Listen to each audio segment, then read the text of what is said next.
everyone! Mary Rose here again. Nandito tayo ulit ngayon to assist another home buyer sa kanilang much-awaited unit acceptance dito sa Lancaster, New City. This is a very special moment para sa kanila. Lalo na, they reserved their unit last year and today officially magiging kanila na ang kanilang dream home. It's a such fulfilling experience to witness milestone like this. One family at a time, achieving their home ownership goal. For me, this is not just about selling houses. It's about helping people secure a lifetime investment and creating space where they can build their dreams and memories. If you're looking to start your journey towards owning your dream home, I'm here to guide you every step of the way. Stay tuned for more updates and let's make your dream home a reality. At kung bago ka pa lang sa channel ko, please don't forget to subscribe para updated ka sa mga house tours and latest tips na makakatulong sa inyong home ownership journey.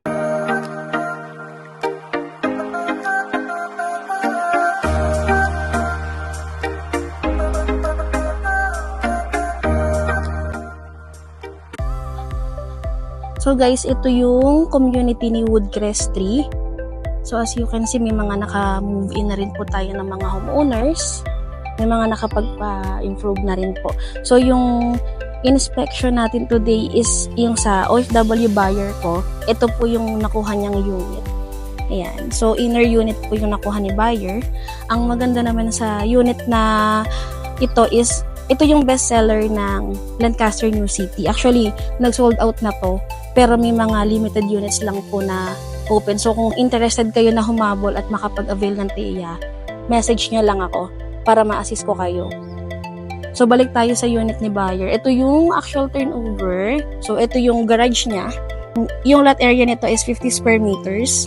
Ayan. So, ito yung sa kapitbahay. So, kapag nagpa-renovate si buyer, pwede niya itong pa-close ng fence and gate.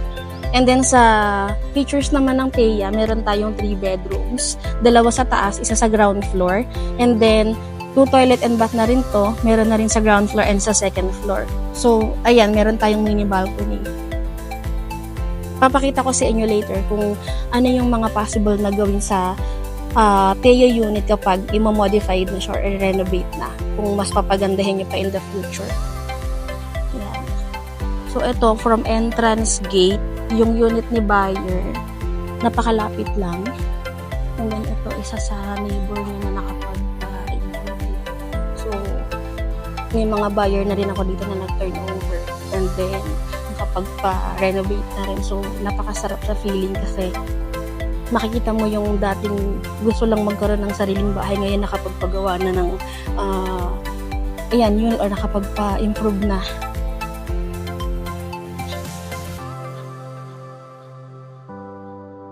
Ayan. Ito yung mga sample ng modification ni TEA unit. Isa to sa mga neighbor ni buyer. Ayan.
So, ito yung CR natin sa taas.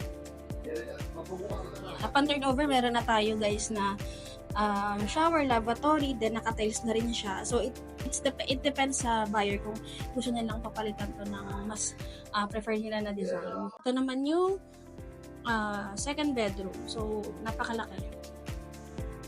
Pwede pa ito lagyan ng dalawang bed. Tanaw natin yung mga neighbors natin dito. Napakaaliwalas.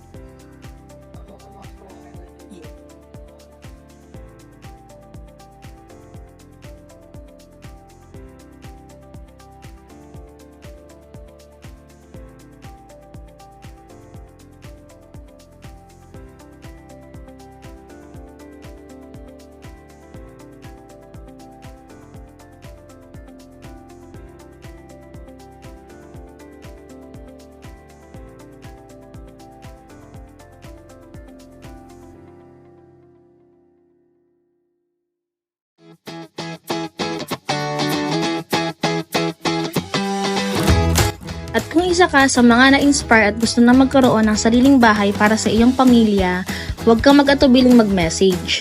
Maaari tayong mag-usap sa chat o tawag. At mas mainam kung magkikita tayo ng personal para mas maipaliwanag ko kung paano kita matutulungan sa inyong dream home. Thank you for watching at magkita tayo sa susunod kong vlog. Paalam!